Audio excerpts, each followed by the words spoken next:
Hello, and a very warm welcome to our first bonus class for the June 2019 exam, CFA Level 1 exam. So the idea behind these classes is to help you get started earlier so that you have a higher chance of success in the exam with less stress.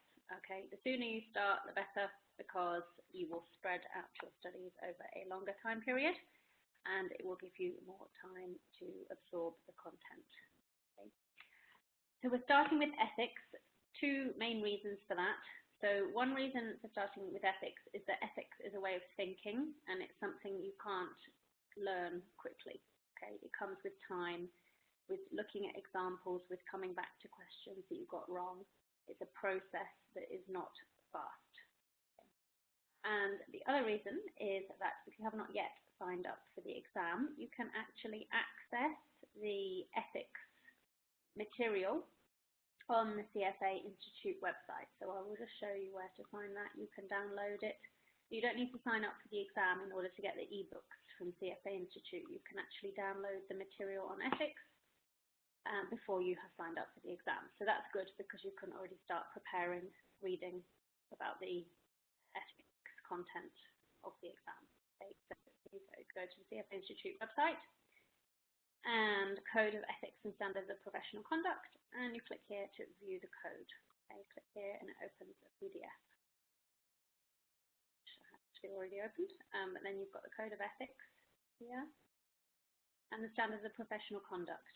Okay, and these Standards of Professional Conduct will be tested in the exam. Okay.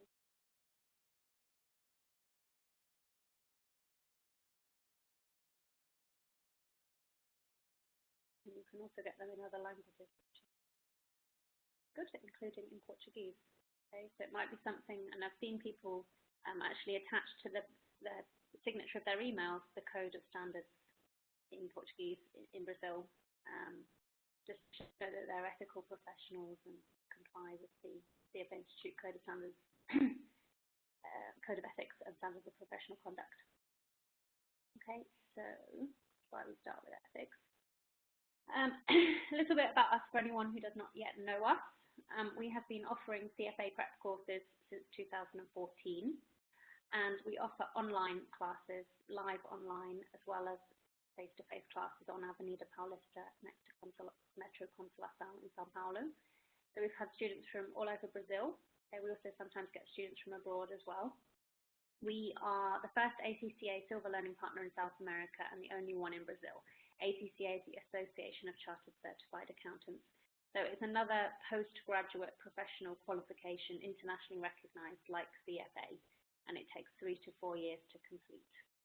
We're also accredited by the CFC, Conselho Federal de Contabilidade. So if we have any accountants who are studying with us, you can get points in the CFA, in the CFC Continuing Education Program. And we have partnerships with ABV CAP, the Association of Private Equity and Venture Capital, and APIMEC São Paulo as well. So what do we offer that's different? We have small classes and hybrid classes. So hybrid means that we have the live, online, and face-to-face options together. Okay, so in the classroom, we have students in person, okay, face-to-face, and we have students joining online as well. Okay, so that's what we mean by hybrid. And small classes, we have around 10 students. So this is really good if you're studying for the exams for a postgraduate professional qualification like CFA or ACCA, because you get lots of individual attention. And we have a WhatsApp group for our students, so we answer questions in the WhatsApp group. It's a good opportunity for people to network with each other as well. As well as that, we offer advanced English communication skills training. So we have report writing and presentation skills courses, for example. And given that all of our courses are taught 100% in English, okay, this is 100% in English, you also will pick up English language skills as a result of studying with us. So we say in English, killing 2 birds with 1 stone.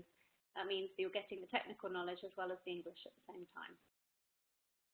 We have highly qualified tutors with relevant professional experience, so they bring their professional experience into the classroom. Most of them work in the financial markets or in finance accounting functions, and then they teach as well in addition to that. So they've got full-time jobs, they teach at night or on Saturdays when we have classes, and that means they're bringing some real-world experience into the classroom to help you. Our study material, often we source it from the UK. So, for example, we work with BPP in the UK for ACCA, and also some of the material for CFA comes from there.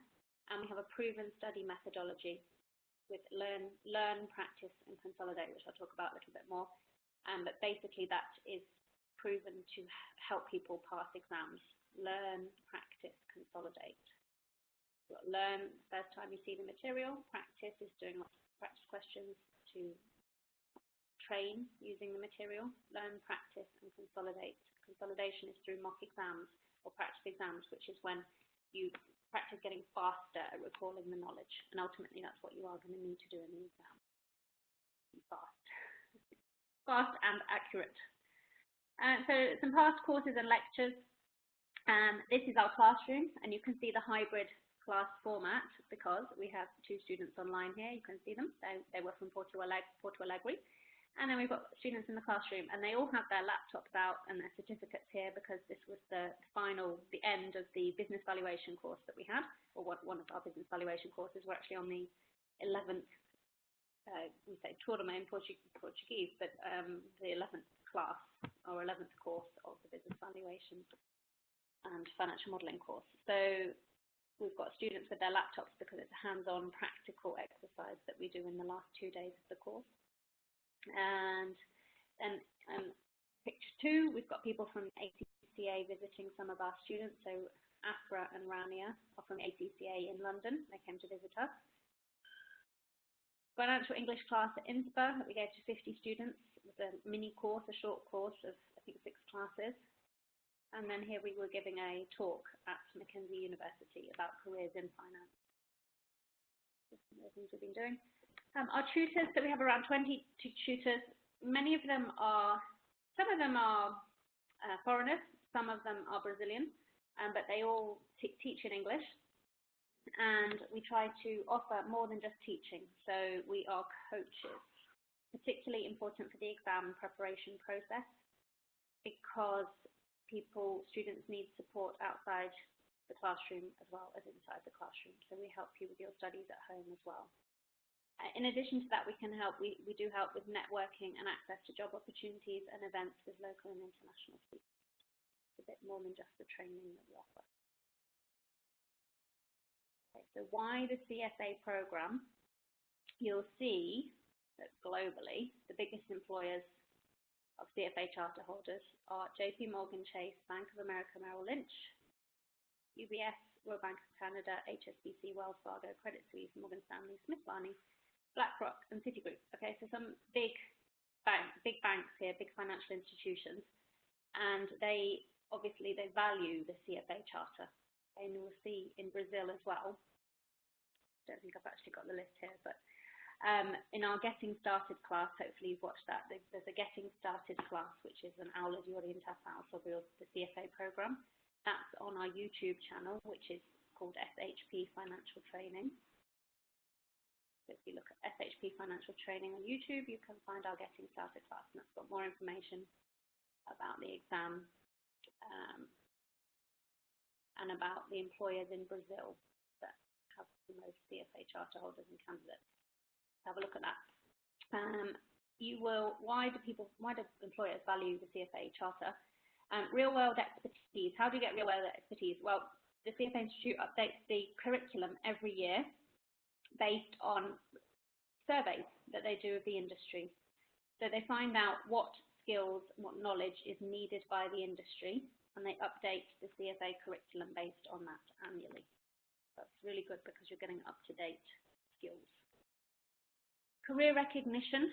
Okay, people know that if you have gone through the CFA program, you know how to work hard, you're determined, you're intelligent, and you're committed to your career. There is no way you can get through the program without being really very committed. It's not an easy program. It's equivalent to an MBA or a master's. It will take you around 3 years to complete, and you will need to study. So you are proving that you are a committed, dedicated professional. And as well as that, you are going to, of course, have the knowledge that you'll get from studying. So that's going to really give you recognition in your career, okay, with peers, with your employers, with clients. It will give you credibility. Ethical grounding, so 15% of each exam is ethics. And that is going to prove that you know how to be an ethical professional.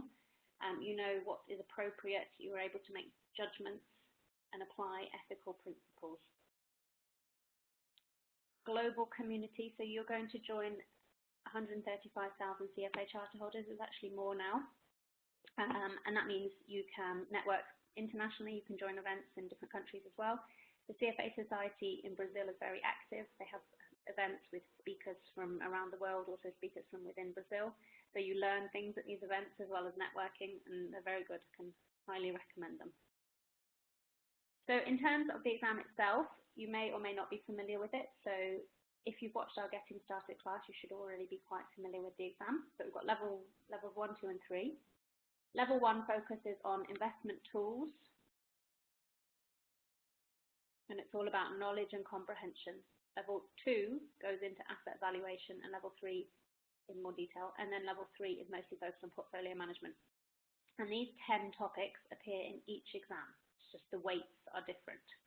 So you've got ethics, quants, economics, financial reporting, and corporate finance.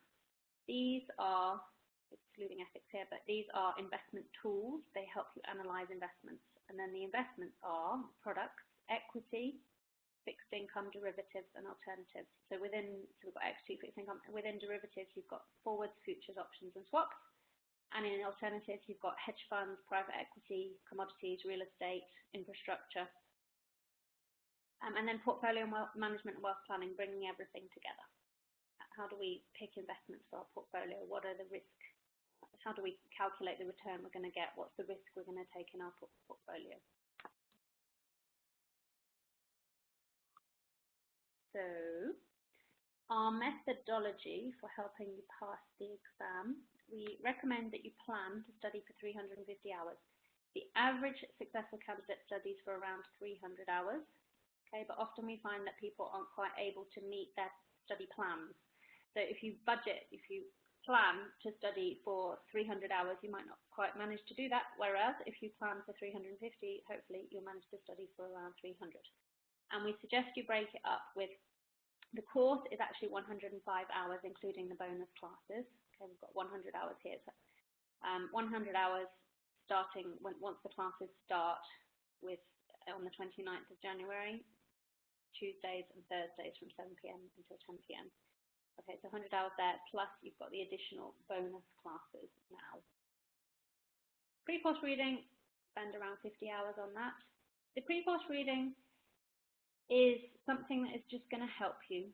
Okay, so speaking to students who've done the pre-course reading before the course starts, they're very happy they've done it because it means there's less reading for them to do once the course starts. And you're going to be very busy focusing on the most important concepts for the exam, which is what we focus on in the course, once the course starts. So you will be doing yourself a big favour if you can do some of the pre-course reading before.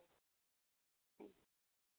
Suggested extra study time up to end of April. So focus on completing your first reading of all of the material by the end of April next year. The exam is in June, so you need to read everything by the end of April, and then you've got revision time in May, which is when you're going to go over the material again and do lots of more exercises.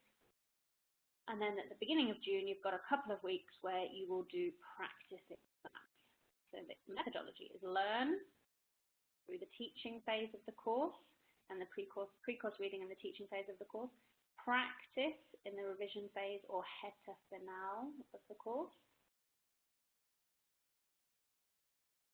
and consolidate through mock exams, practice exams. So we offer you 2 practice exams as part of the course, and you also have exams from CFA Institute which are included in your exam fee.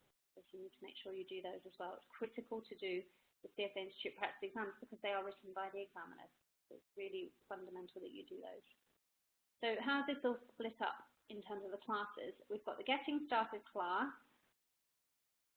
not this class, we've already had the Getting Started class, and then 5 free bonus classes. This class is the first of the 5 free bonus classes. Okay, so all of this content is available on YouTube.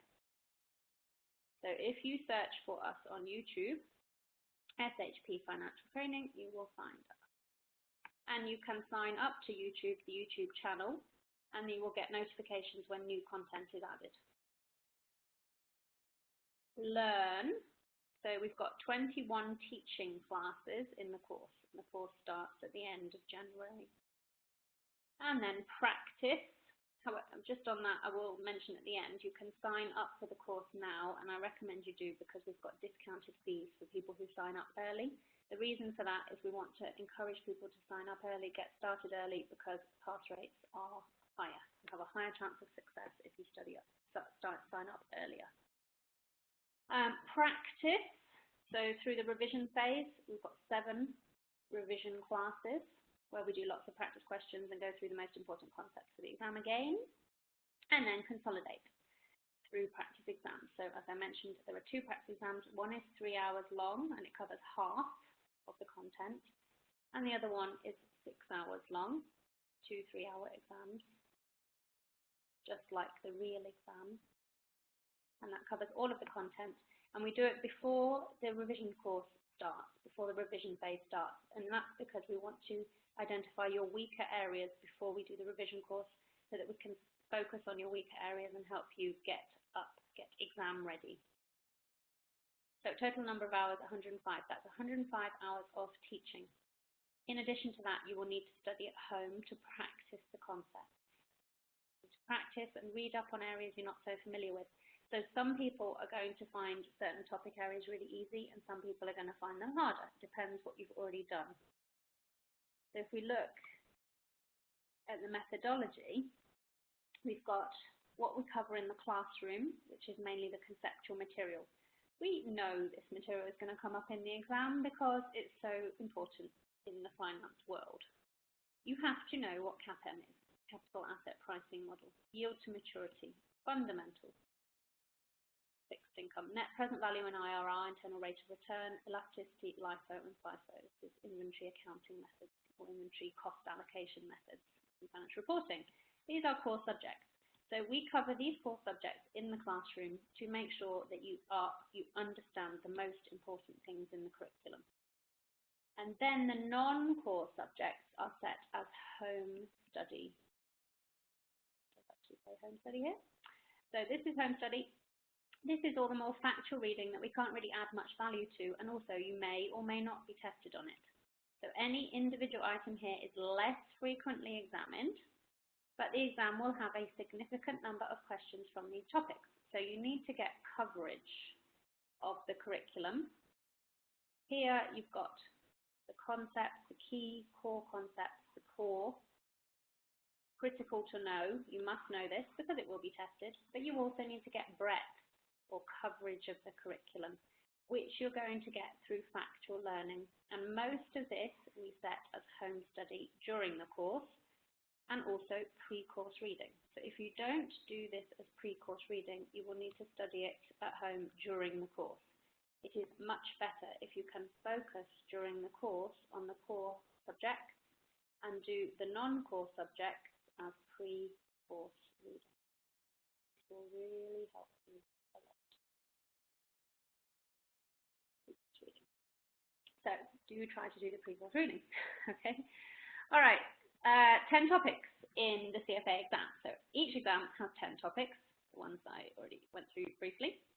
At level 1, we have got 15% ethics and 15% financial reporting and analysis. So these are the most important topics in terms of weight at level 1. Quants is 10%, economics is 10%, corporate finance is 10% as well. And then you've got the asset classes. So equity and fixed income both have 11%, derivatives is 6%, alternatives 6%, and then bringing it all together, portfolio management 6% as well. So if you're strong in accounting skills, you're going to do quite well in this area, which will put you in a good position. If you're weak in that area, then you're going to need to study.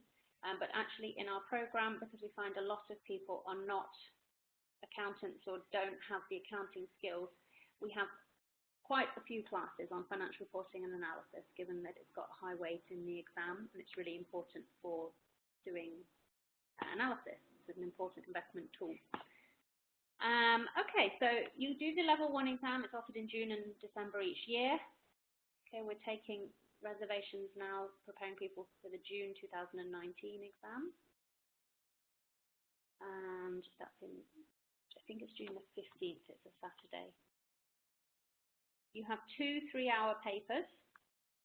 First exam is 9 AM to 12 PM, and the second exam is 2 PM until 5 PM. So it sounds like you have a long time for lunch, but you don't really. The time goes very quickly because you need to sit at your desk until they collect the papers, and then you need to get back from lunch quite early. So you're in the exam room at least half an hour before the exam starts.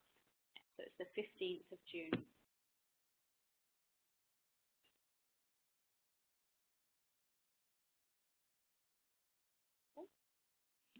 So each paper is 120 multiple choice questions with 3 possible answers. You have 1.5 minutes to cover each question. All topics are examined in each paper and laid out in the same order. So all of these are examined in each paper in this order, which is the order that they come in the CFA curriculum. Many questions are not numerical or numeric, so actually they're testing concepts. The calculation question in the minority. And then in terms of the pass rate, the percentage that you need to pass is not publicly available. I recommend students aim for 70% in the mock exams, practice exams, in order to have a good possibility of passing. Around 40% of students, of candidates, pass the exam, level 1. So it's quite low, but it's low because people don't always study, they're not quite prepared, they don't know what's involved, they don't focus on the right things. It's a bit of, it's kind of a marathon. I say to students it's a marathon. You have to pace yourself, you have to plan your studies, and we help you with that. You have to focus on the right thing, keep on track, have study discipline, because it's not an easy exam, okay? But it's not rocket science. It's possible, definitely possible. It just needs you to apply yourself, be determined, to be dedicated, and study the right thing. So that's why we give you a study plan. So people who joined our Getting Started class got a link to this study plan. Once you sign up officially with us for the bonus classes, which you can do on our website, you just go to Inscrições, Eventos, Gratuitos. You can get access, you will get access to our study plan. Okay, so we're happy to share that with people. And the study plan is an Excel spreadsheet which has a list of the readings, a list of the pre-course reading to do, and a table to help you plan your study time. So this table, it's a bit small, but it basically has across the top here a countdown to the exam. And this is how you will break down your study hours. So you've got the Getting Started class, bonus classes, the course, weekend study time, night, afternoon study time, whenever you choose to study. So it has to work for you. So some people study in the morning, some people study at lunchtime, some people study in the evening, some people study at weekends. When I was studying for the exams, I studied every Saturday, pretty much about 8 hours every Saturday, but I had breaks. Okay, it's important to be realistic. You cannot study for 12 hours a day. You're not going to be able to study effectively.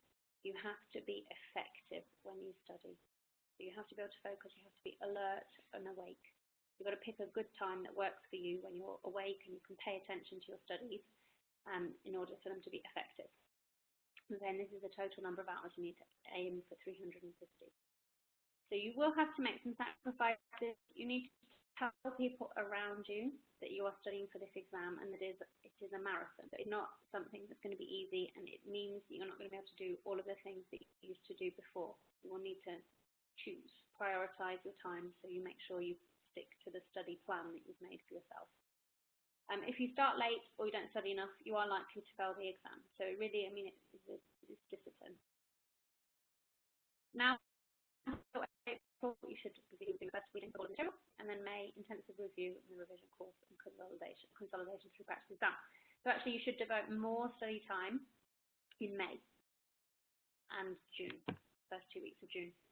And taking the week off before the exam, week off work before the exam is highly recommended. I did it before each of the 3 exams, and it really helped me because in that week I was able to do my final consolidation and just get exam ready by doing practice or mock exams.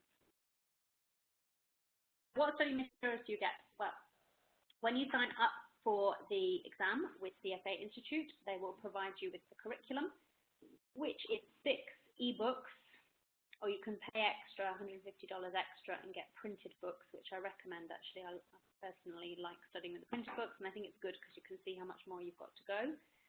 However, it's up to you with your learning style. It's quite good having ebooks as well because you can easily access them wherever you are. So CFA Program curriculum, that has all of the content that you need in order to pass the exam. It's quite extensive. So it's helpful to have some guidance to what to read, what to prioritize. And our study plan, where there is the list of readings, it prioritizes the readings. So you've got critical readings, high priority, very high priority, medium priority, low priority. And that will help you decide which readings to do first.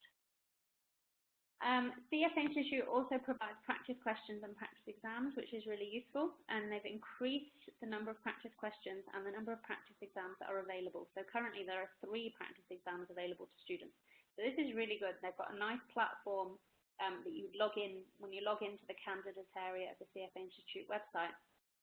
So it's really, really useful, and it will help you monitor your progress, how you're doing in the practice questions. So extremely good. And you must prioritize the CFA Institute questions because those are the ones written by the examiners. As part of the prep course, you get slide packs. So a couple of thousand slides with the most highly examined concepts and illustrations of how they are examined. So lots of practice questions in there, which we do during class. You also get study guides on each topic area. So there are actually more than 10 study guides. There are 10 topic areas, and we have study guides covering the whole curriculum, telling you what to focus on. So the study guides are split by topic area, by study session, and by reading. So there is a section in the study guides on each reading saying what to focus on, which will help you a lot because there is a lot of material from CFA Institute. Then you also get a question bank in the teaching phase of the course on the most highly examined topics, a question bank in the revision phase of the course on the most highly examined areas again, and then halfway there and final practice exams. So you have all of the material that you need, and you don't need to buy any additional material. Some people ask about buying Schweizer. So Schweizer, it provides summaries of the CFA curriculum. So that's optional. You can buy Schweizer if you want to. It's not something, you don't need it because you have all of the material you need already once you sign up for the exam. And you get all of this as part of the prep course, and then this, you sign up for the exam. So it's optional. There are other providers of material. It's optional. You can get additional material from Wiley. You can get additional material from BPP. Those are the main providers. The Quartic as well as another provider of material. So if you want to, you can buy additional material, but you really don't need to. The main challenge is getting through the material you already have. Practicing, getting the answers correct. And focusing on the right thing. Okay, so these are our getting started options, bonus classes. All of this is published on YouTube. So you can watch it with the intention of getting started earlier in order to improve your chances of success. So we are here at bonus class 1 on ethics, and a reminder that the CFA Institute first exam registration deadline is the 10th of October. So this is important because it will save you $300. If you sign up before the 10th of October, the exam fee is $300 lower. Really very worth it at the moment given the exchange rate. So the real is quite weak compared to the dollar, so it is going to be a little bit expensive to pay the exam fee, which is in dollars. So try to economize, to save some money by signing up by the 10th of October for the exam.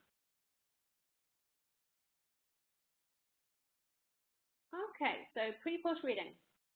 Really important to do this in order to help you improve your chances of success. So this is an extract from the list of all of the readings that we have in the study plan, and we have filtered by pre-course reading.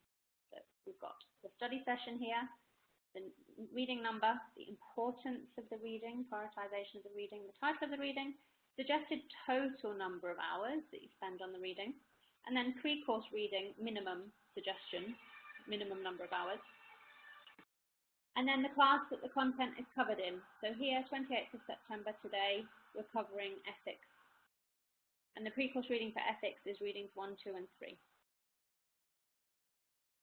Okay. Now, we've got 29 hours recommended as pre-course reading up to 50. So it's really up to you how much time you spend on the pre-course reading. And to be honest, again, if you spend more time on it, it's only going to help you in the future. So the more time you spend now, the better, because you will have covered the factual reading, more of the factual reading before the course starts. So it's going to put you in a very good position once the course starts.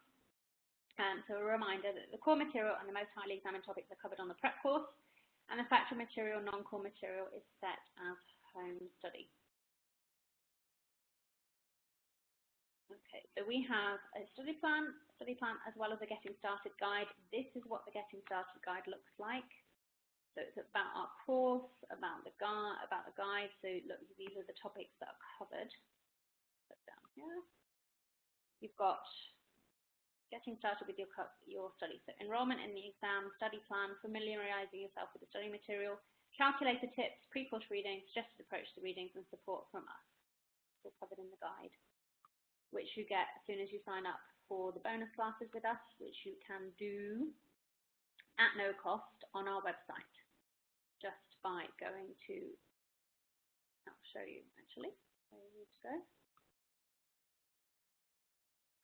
Go to the website and go to Inscrição event with pela. Yeah. You need to select the getting started class, okay? And you sign up for that and you're going to receive information from us.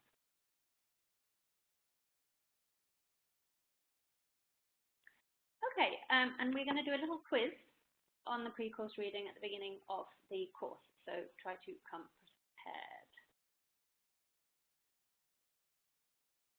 So how should you approach the readings?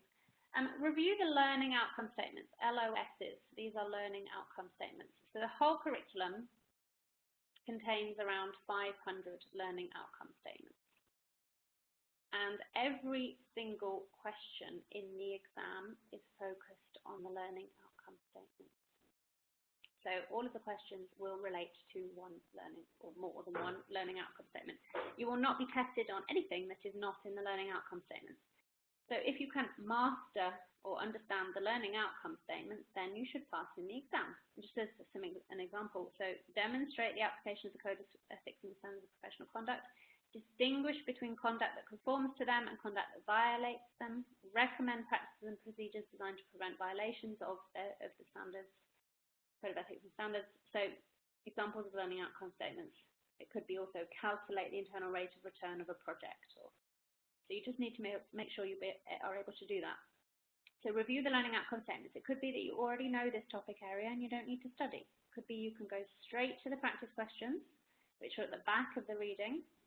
Test that you actually really do know the material, and then if you're making mistakes, you will need to go back into the reading and read. But if you're getting the answers right, then great, move on to the next thing.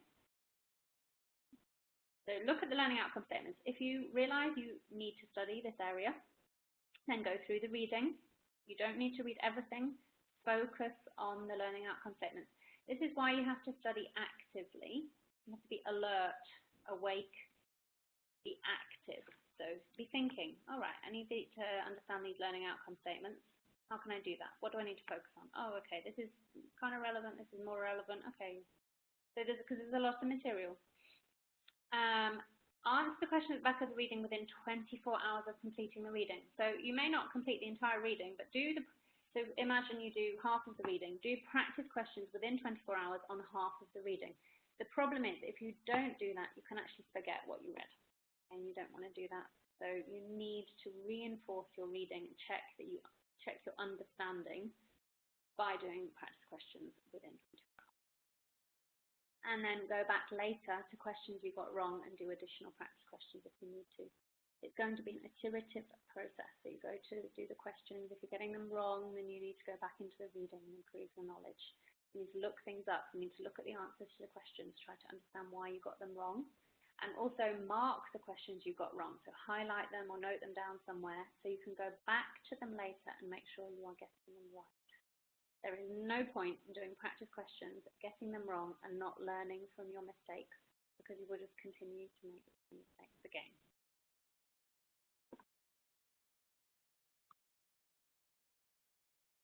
Okay, so ethical and professional standards, there are 5 readings.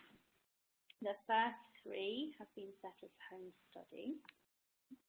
And as I mentioned, you can get the material on these from the CFA Institute website. So you've got the study session, the reading assignment, importance, the same table as before. Title, number of learning outcome statements as well in the reading. High priority CFA curriculum questions. So these are the questions from the back of the readings. Which ones should you do as a first priority? Suggested number of hours and pre-course reading, minimum time allocation.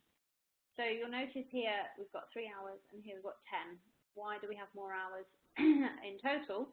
Because we're expecting you to spend around 3 hours doing pre-course reading, but we will also cover this reading in the classroom. Why? Because it's critical.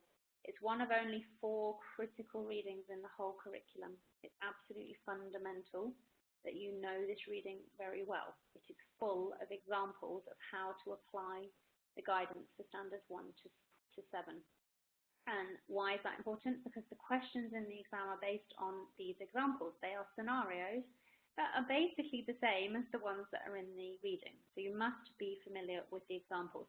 They give you an example. So for example, they say, analyst X, Joe, is his flight to a company that he is analysing is paid for by the company. Is this okay or not? And it depends on the situation, but basically if there's no commercial transportation for him to get to this company, it's okay for that company to pay. Whereas if there is commercial transportation, he should just pay himself. Okay, so you'll see when you read these examples, lots of them. Okay, we have 1.5 classes, 1.5 3-hour classes during the course, and an exam debrief and a revision class on ethics. So you'll see ethics several times during the course. It's 15% of the exam. And like with anything in life, we learn more when we keep revisiting the same thing. So we start with ethics, come back to ethics later, come back again, come back again. And what I suggest, some people find ethics quite dry, not a very exciting topic area. So it is a good idea to mix your ethics study with studies of other areas. So do a little bit of ethics, then do some quants. Do a bit of ethics, then do some financial reporting. Do some ethics and more quants. Or mix it up a bit, which is another reason why we start earlier, because you don't have to study all of ethics at the same time. You could read 1 standard per study session. So each time you sit down to study, do 1 standard, for example, 1 of the 7. Okay, this guidance is in the study guide that we give to people who sign up with us. So even if you just sign up for the Getting Started class and the bonus classes, the free ones, you will get this. So ethics makes up 15% of the marks in the level 1 exam, which we talked about, and it consists of 5 readings. Reading 1 is about the importance of trust in the investment profession. So the whole of the investment profession is built on trust. No one will invest their money in an institution that they don't trust. Readings 2 and 3 contain the standards of practice, contents of the standards of practice handbook. Okay, this handbook you can download from the CFA Institute website. It's actually this that you need because that has the full text in it. So I'll just show you how you can download the standards of practice handbook from the CFA website. So, Standards of Practice Handbook, 11th edition from CFA Institute. Institute website. I will put that into the chat. Actually, got that in a minute. So here you go, download. And this has all of the full detail on the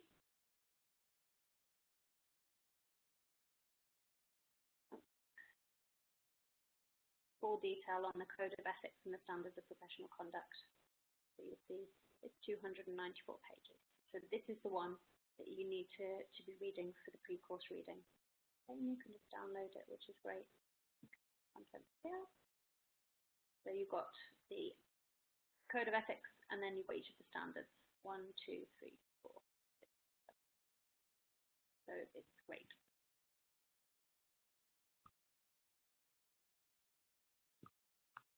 The link in the chat, so you can see that. And I will put it underneath the video on YouTube as well. Okay, so there are 6 components of the Code of Ethics and 7 standards of professional conduct. And you can print this off or download it directly from the CFA Institute, which I just showed you. So in terms of the pre-course reading, make sure you look at readings 1, 2, and 3. We do not teach ethics in a lot of detail in the course because you need to read through all of the standards so that you're comfortable with the scenarios which will be presented in the exam, the examples. So make sure you understand the examples at the end of each standard and the subtleties of what is permitted and what is not under the standard. So it's not going to be something that immediately is intuitive, that makes sense to you potentially. And you need to start thinking in the way that they think, in this ethical way according to these standards. So you should be fully familiar with the 6 components of the Code of Ethics and have read each of the standards before the course starts. The applications are key to the examples, are key to understanding the standards, and they show the difference between what is allowed and what is not. So the examiners are going to prepare the questions based on these standards. How can you test your knowledge? By completing the practice problems at the back of reading 3, which is one of the 4 most critical readings in the whole syllabus, and there are 40 practice questions at the back, so make sure you do those. Very important. And some tips. There's no shortcut to reading all of the standards, and do not read a summary of the standards. You must read the standards from the CFA curriculum, full text. And it's going to take you some time, so don't attempt to do it all at the same time. It's going to split it up, break up your study time. Read at least the blue boxes. So underneath each section of each standard, so Standard 1, Section A, there are 4 sections in Standard 1 or 4 parts. Knowledge of the law, read the blue boxes. They tell you what the standard dictates, what it says you must do. So we must understand and comply, members and candidates, so CFA charter holders and candidates, which includes you if you're signed up for the exam. Must comply with all applicable laws, rules and regulations of any government, regulatory, blah, blah, blah, blah, blah. In the event of conflict, we must comply with the more strict law, rule, or regulation. We must not knowingly participate or assist in, and must disassociate from any violation of such laws, rules, or regulations. It does not mean you have to report any violation that we see. It just means we have to disassociate from it.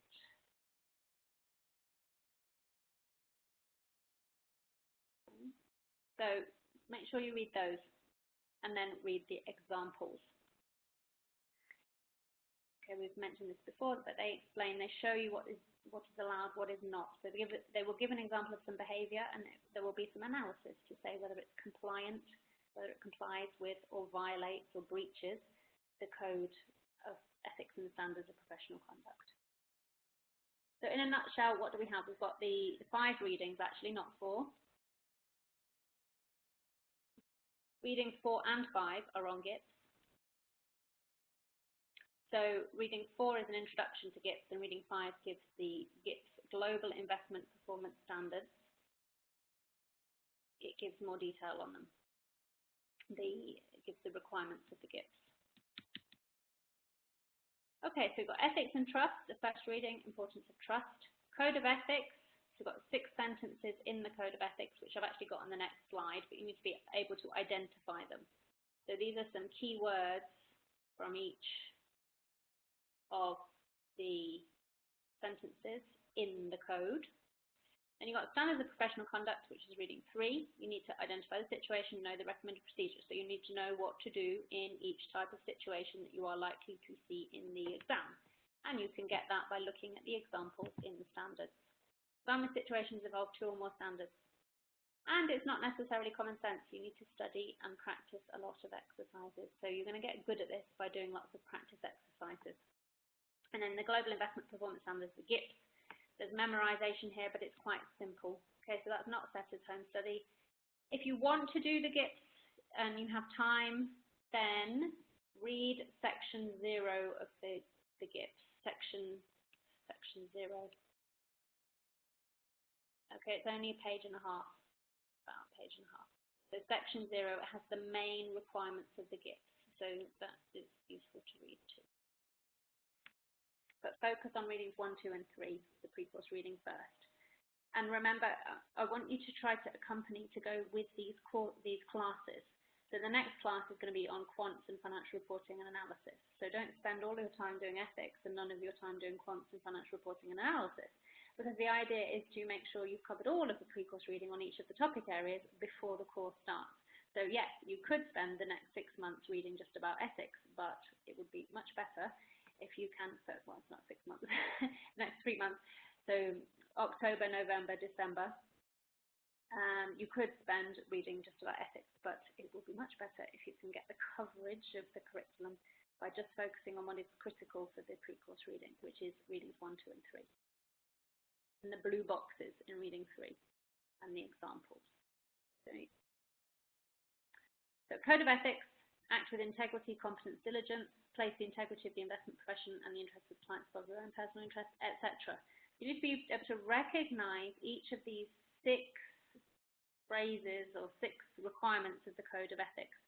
And this summary here is going to help you. So the first one, act with integrity. So what you can do is you can say, oh, right, well, Susan said I need to know about acting with integrity. So here we go, acting with integrity. But it's not just integrity, it's integrity, competence, diligence, and respect. So just try to internalize that a bit so you recognize what they're getting at. What's the important thing here? It's for us to behave in an honest, upfront, open, direct way. Respectful, all of those good things. Who with? With the public, with clients, prospective clients, basically with everyone. Employers, employees, colleagues, everyone. And other participants in the global capital markets. So no one is excluded here, basically. Okay, so just get used to it. Question it in your mind. Active learning is what we want to do here. And then the standards of professional conduct. You've got professionalism, integrity of capital markets, duties, professionalism, behaving in a professional manner, integrity of capital markets, not manipulating markets. You have duties to clients. You need to act in their best interests. You have duties to a duty to your employer to act in their best interests. And the integrity of the capital, we've got a kind of pyramid here in terms of importance. So the most important is the preservation of the integrity of capital markets. Then we have clients. Then we have employers in terms of who you prioritize. And then you have us, fortunately. So we have to prioritize our employers above our own interests, our clients above the interests of employers and our own interests, and the integrity of capital markets above the interests of everything else. Investment analysis, recommendation, and actions. What is the best practice? What's the guidelines regarding that? For example, making sure that your recommendations are backed up by data, by evidence that you've collected, and they have a reasonable basis. Conflicts of interest, so they should be disclosed to potential clients so that everyone knows what's happening. Responsibilities as a CFA Institute member or CFA candidate. So we have responsibilities as CFA charter holders or as candidates to make sure we are making proper references to CFA Institute and our involvement with CFA Institute. For example, if you're a candidate, you can say, I am, and you have to be enrolled in the exam, I am a candidate in the level 1 exam. So you can put that on your LinkedIn profile or on your CV. but you do have to be signed up for the exam before you can do that. And once you pass the exam, you can say, I have passed level 1.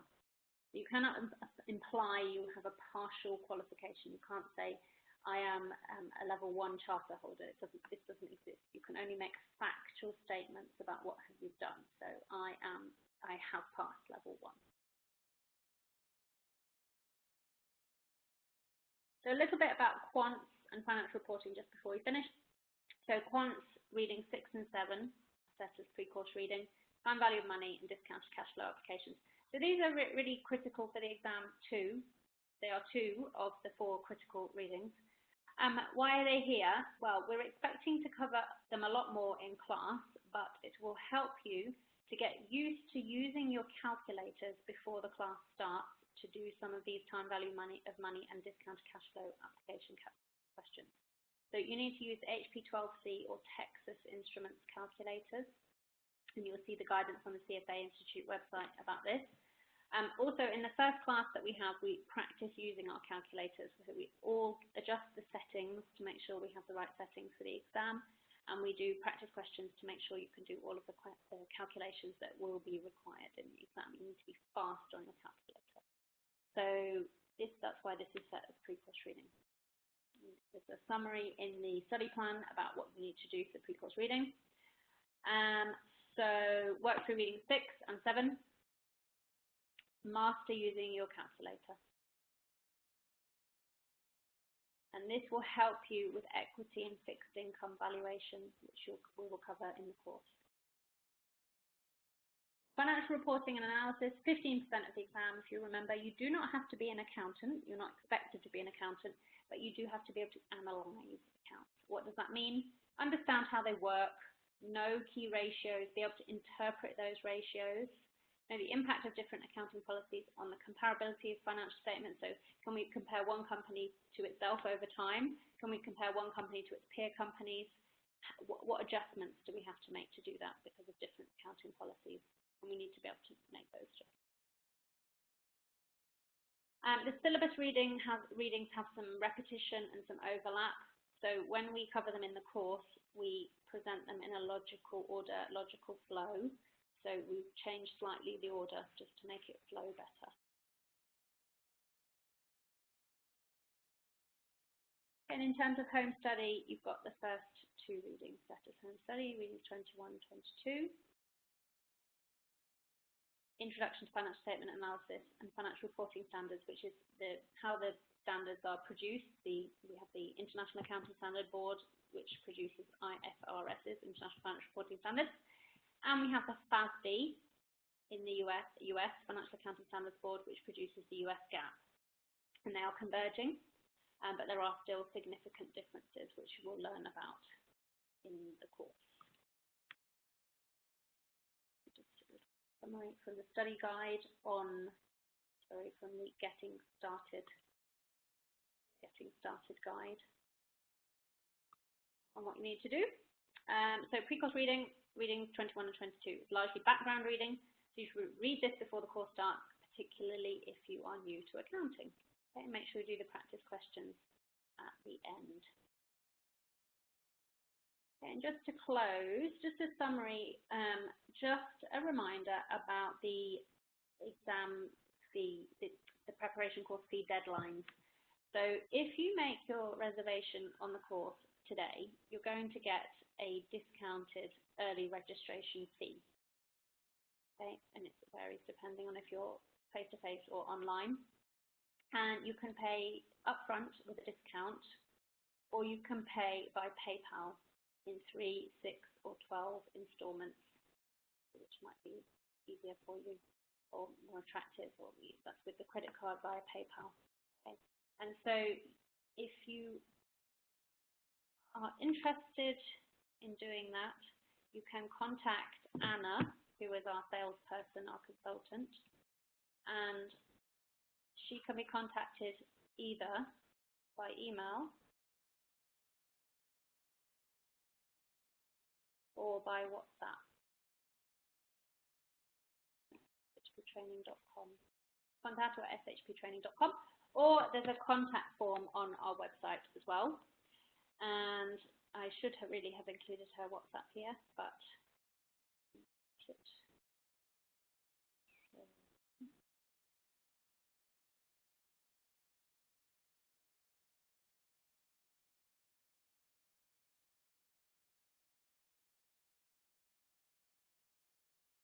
so Anna on the WhatsApp 11.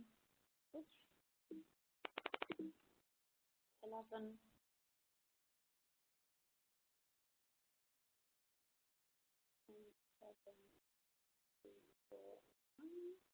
7, 2, 4, 5, 2057. Okay, and she's more than happy to receive WhatsApp messages. So please feel free to contact her. And just remembering, so we've got experienced, highly qualified and trained tutors, small classes with around 10 students, meaning that lots of individual attention. Live online classes and recordings are available, so I haven't mentioned much about recordings, but if you miss a class, you can see the recording within 1 week after the class. And then the recordings of the Getting Started class and the bonus classes are available on YouTube. And then we're on Avenida Paulista next to Consultor Metro Station for anyone who wants to join face-to-face in the classroom. All material is included, and with the small class sizes as well, that means you're getting really amazing value for money. Okay, so please join us. We love teaching. We love helping to prepare you for exams, so it would be really great to have you studying with us. Please stay tuned for the second Getting Started class, which will be on quant and financial reporting.